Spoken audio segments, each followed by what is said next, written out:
The topic of my book is Bitcoin, and in particular it's about the idea that Bitcoin is emerging as a new monetary standard. Bitcoin is becoming something like the gold standard, and that's why the title of the book comes from that, the Bitcoin standard, similar to the gold standard. So I'm not going to obviously summarize the entire book, but I'm just going to drop a few of the main ideas that I make in the book so that we can have an open discussion around them.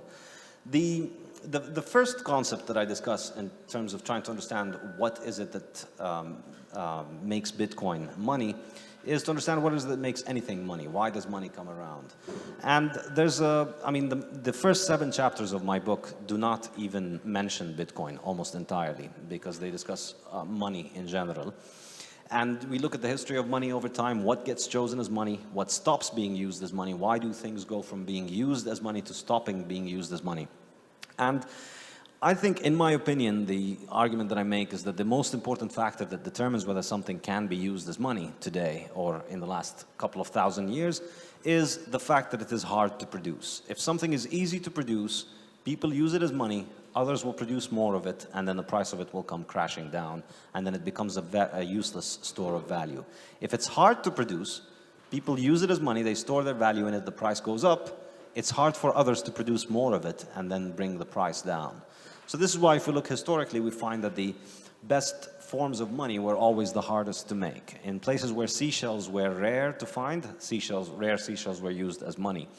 In places where cattle, initially was used as money because it's hard to make. If we look at limestones or all sorts of things that, in any particular location were used as money, there was always a way, or a physical or a political mechanism of restraining the supply growth. That's really the key point. And whenever we find an example of several forms of money interacting, usually what ends up happening is, or almost always what ends up happening is, what survives as money is whatever is hardest to produce. Because if you have several forms of money interacting with one another, then people who store their money in the money that is easy will lose all of their wealth over time because the money continues to get produced more and more of it, and then the supply of it increases, and so the value drops. So historically, we find that gold became money for this very important reason, which is that the supply growth of gold is the lowest of all the metals because, number one, it's very rare in earth, but even more importantly, gold does not ruin. And because it doesn't ruin, that means that the current supply that we have around the world has been stockpiled over thousands of years. And so even if production were to increase next year, it will only be a small little fractional addition to all the thousands of years of stockpiles that we've piled up. In other words, the potential for the supply of gold to grow as a response to increased demand for gold is the lowest of all other metals.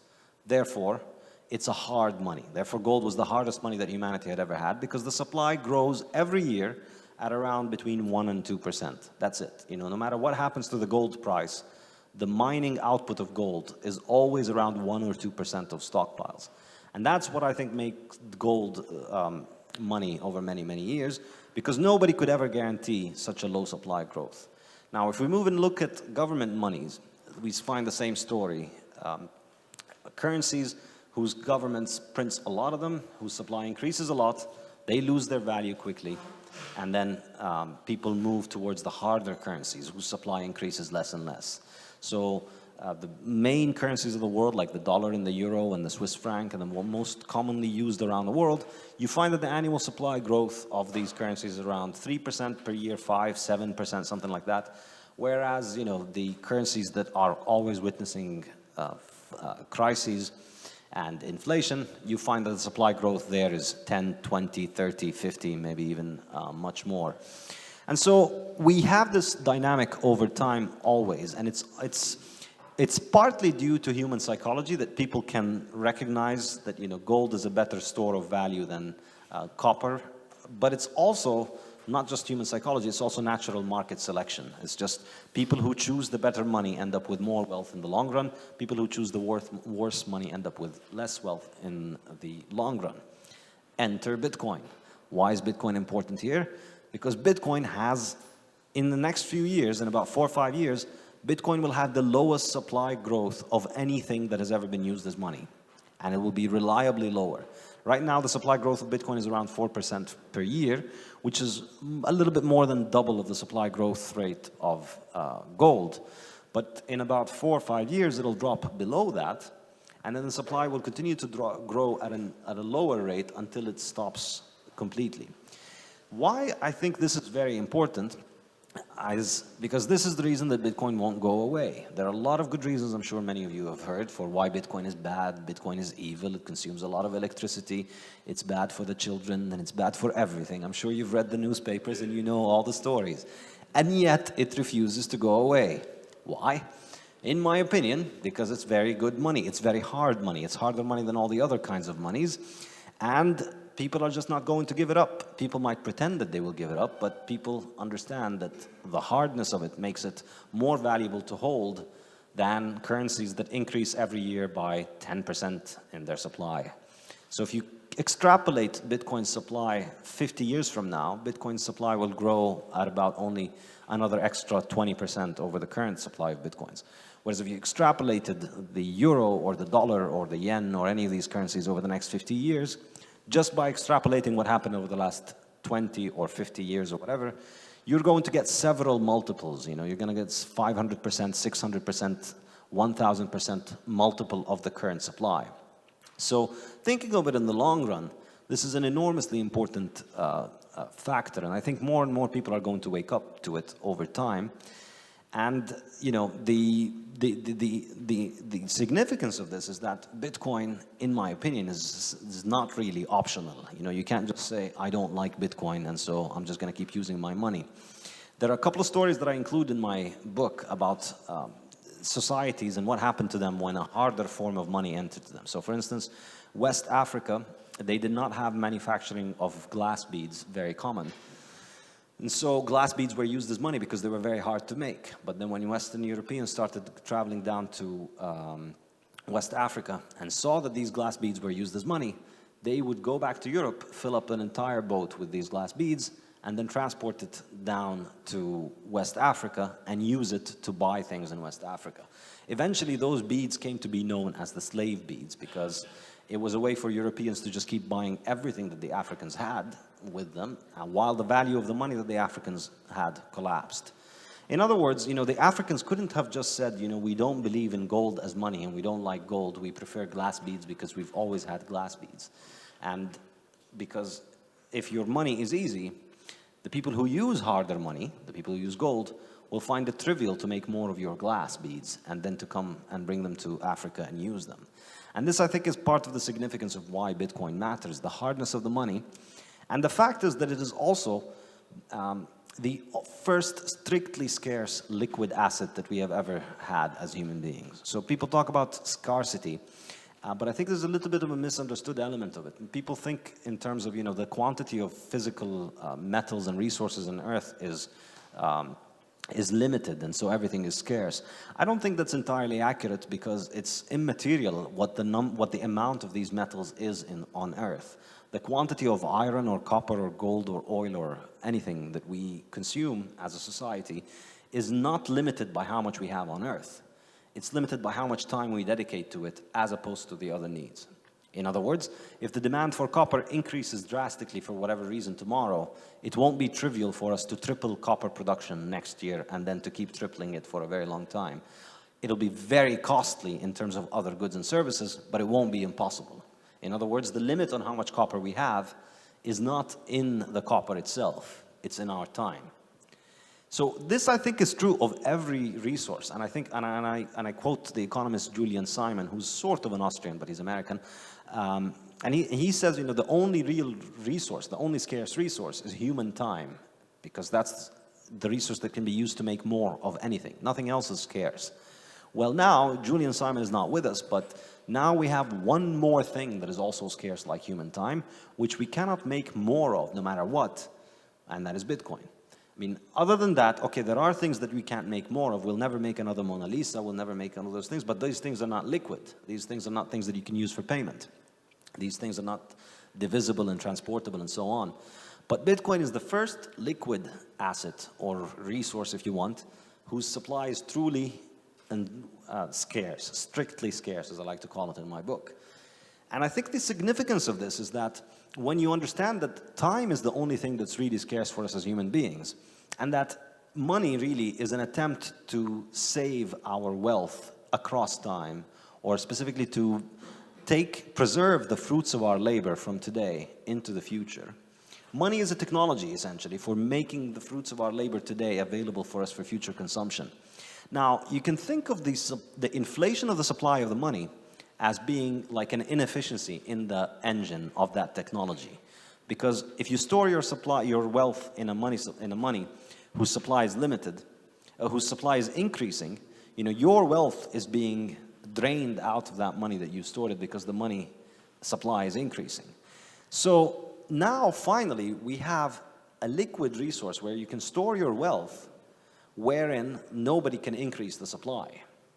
And I think the implications of this are probably enormous. I mean, it means that productive labor can continue to be productive and that its product can remain and gain value into the future.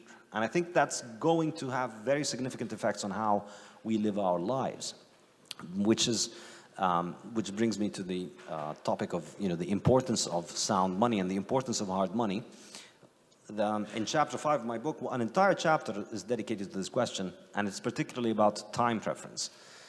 Time preference is how much human beings value the future versus the present. And so, if you had no choice of saving, if you knew that your only medium of exchange was, let's say, a gas that would evaporate, so you can buy that gas and it will evaporate, you will be very unlikely to save. And if you're unlikely to save, you're unlikely to think of the future. And then all of your decisions as an individual will likely center around the present and around, immediate gratification. That's what we call high time preference behavior. As you're able to save, as you're able to think more of the future, you shift your thinking towards the future. That becomes low time preference behavior. And low time preference behavior is really what initiates the process of civilization, as economist Hans Hermann Hoppe likes to say. It's only when human beings begin to think of the future and begin to invest and begin to accumulate capital that we begin to develop the process of civilization, where we start thinking about what is better for the long run and not what is better for our immediate, animalistic needs right now, what we want right now. So I think this is really quite an important thing, and there's a long discussion in my book about the difference in the effect of changing time preference as opposed to the monetary medium. So for instance, if you look at 19th century Europe and you compare it to 20th century Europe, I don't think it's an entirely coincidental thing that, a lot of, say, the way that the music was, the way that the art has changed, the way that architecture has changed, the way that people's orientation, people's savings rates, people used to save a lot more back then than they do right now. And I think there are a lot of evidence to suggest that we're moving more and more towards a high time preference society because of the fact that the money continuously loses its value. Government money is continuously losing its value, which incentivizes people to think of the short term rather than the long term. So I think Bitcoin, the really interesting thing about it, for me, is that it probably will reverse that process. And those of you who start buying Bitcoin will probably identify with this. Our generation is not a generation that has grown up with a culture of saving. It's not a generation that has grown up with the idea that you keep part of your income. You just spend everything that you have, and when you have major expenses, you borrow, and then you spend the rest of your life in debt. That's high time preference behavior, because you're not saving, because you're continuously thinking about the present, and you're continuously burdening your future self. Now imagine if a society where money gains value every year by 5%. In about 15 years or so, 16 years or so, the value of your money will double. If the money loses value by 5% every year, in 15 years or so, the value of your money will drop by half. Now imagine you've moved from, you were living in either of those. Where are you more likely to save? Where are you more likely to think about the future? Obviously in the one where the money appreciates, because you think about every dollar that you have, this could be $2 in 15 years. Whereas when the money's going down, you think this is $1, it could be half a dollar in 15 years. Why should I keep it in my pocket? It's losing its value quickly. So this, I believe, is one very important implication of having this new monetary medium. Another one, I think, is that it offers us an excellent protection against government abuse, from confiscation of wealth, inflation, and so on. Specifically, Bitcoin as a, as a user technology for individuals, currently, yes, some people will escape Venezuela with Bitcoin and that will save their lives.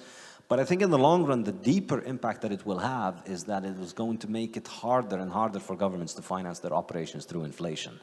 Because citizens everywhere in the world are developing Bitcoin as an exit strategy. So if any government starts inflating its currency, Bitcoin is far more easily available and harder to crack down on than dollars or gold or other currencies. So I think this is going to limit the ability by which government can confiscate wealth.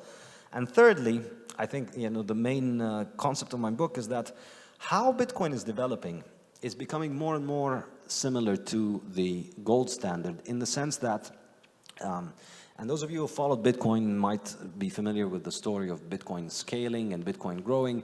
And there's a huge amount of drama about, Bitcoin can only process about 500,000 transactions a day. And that, unless Bitcoin's block sizes are doubled or increased, then it won't be able to grow. And if it doesn't grow, then it won't, if it doesn't have more transactions, then it won't be growing. But if you look over the last year, what has happened as the price of the transaction fees in Bitcoin has gone up, as the demand for Bitcoin transactions went up, yes, it did not kill Bitcoin. On the contrary, what emerged was second layer solutions, where now Bitcoin payments are being settled by Bitcoin payment providers or exchanges or gambling websites or any website that offers Bitcoin as a solution. What they have started to do is to batch all of their transactions with one another into fewer transactions, so that, in fact, today, a majority of transactions done in Bitcoin don't actually register on the blockchain. They're cleared on the blockchain. So, for instance, if you and I have an account in an exchange and I want to send you money from my exchange to yours, the exchange won't put the transaction usually on the blockchain so that I will have to pay the full transaction fee. They'll just move it on their own internal record from my Bitcoin account to yours. And then that's it. That's a transaction that has happened, but the Bitcoins are sitting there on their account under their name. And then at the end of every day or every week, they will batch all of their transactions with other exchanges, so that each Bitcoin transaction now is probably standing for 2, 3, maybe 4, maybe even 10 off-chain transactions. And that's exactly what the system was like under the gold standard. Under the gold standard, the actual physical movement of gold happened very rarely. For every ounce of gold that physically moved from one bank or one country to the other, you had thousands of transactions taking place with that 1 ounce, with pieces of paper and bank accounts and so on moving it. So I think the misunderstanding of the scaling of Bitcoin is that it has to happen on-chain, and I think on-chain scaling is completely impractical. Where it's going to be practical is that second and third layer solutions are going to be developed, where Bitcoin is going to be used for settlement. And this is really, I think, in my opinion, where Bitcoin's strength lies. It's not going to replace your Visa or MasterCard payments. It will have the Visa and MasterCard's payments put on top of them. If you compare your Bitcoin payment, it needs at least 10 minutes, it needs about 10 minutes to get one confirmation. In order for you to be sure of it, you need a few confirmations. That's 20, 30, 40, 50, 60 minutes. That's, that's no comparison to your credit card. And it's also no comparison for your credit card, because your credit card is not final settlement. You could still cancel it, and the guy could cancel it, and who knows what might happen. It takes weeks for the credit card payment to finally settle. But it shows up within seconds. So the comparison of Bitcoin payments is not to individual consumer payments. I think the valid comparison is between Bitcoin payments and interbank settlement payments, or between interbank gold settlement payments. And this, I think, is where Bitcoin's strength really lies. Because if you think of it, under the gold standard, the reason the gold standard eventually failed, and the reason it eventually was overtaken by government money, was the fact that gold clearance is highly centralized. At the end of the day, it's not cheap or easy or safe to move around big chunks of gold from one place to the other. However, if as the size of the economic transactions happening in gold continue to increase, more and more and more people started using second layer transactions, and that necessarily led to the centralization of all gold clearance into a few banks, and then eventually one bank in every country. And then that became very easy for government to take over, and then for government to move forward. So the difference then, and this is the key value addition of Bitcoin, is that it's like gold in that it's a final settlement clearance. It's like gold in that it is very hard money, but it's even harder. But what's even better about it than gold is that you can send it halfway around the world in under an hour for final settlement, for currently around $1 of transaction fees. Even if it goes up to $100,000 of a transaction fee to have a Bitcoin transaction on the Bitcoin network, that's still cheaper than sending large payments of gold halfway around the world, right? So when Germany tried to repatriate its gold from the Federal Reserve a few years ago, it cost a lot of money. So I think what this means is that what Bitcoin is going to offer us is not, you know, a new way of buying things cheaper. It's not going to reduce your credit card fees. It's going to offer us a new decentralized central banking system around the world, whereas instead of the current centralized system where we have one central bank for the entire world, I mean, we have several central banks, but let's face it, they all run on the dollar and they all run on the US monetary system. So instead of having one central bank responsible for pretty much all of the clearance of all payments around the world, we'd have thousands of central banks because they can all perform final clearance, because the Bitcoin network, even at current state, even without any improvements whatsoever, can undoubtedly do at least 500,000 transactions a day. So with 500,000 transactions a day, you could have thousands of banks around the world acting as central banks, providing final clearance, and running an entire monetary system independently of the banking system and allowing for payments everywhere around the world based without having to rely on the government-run central banking system.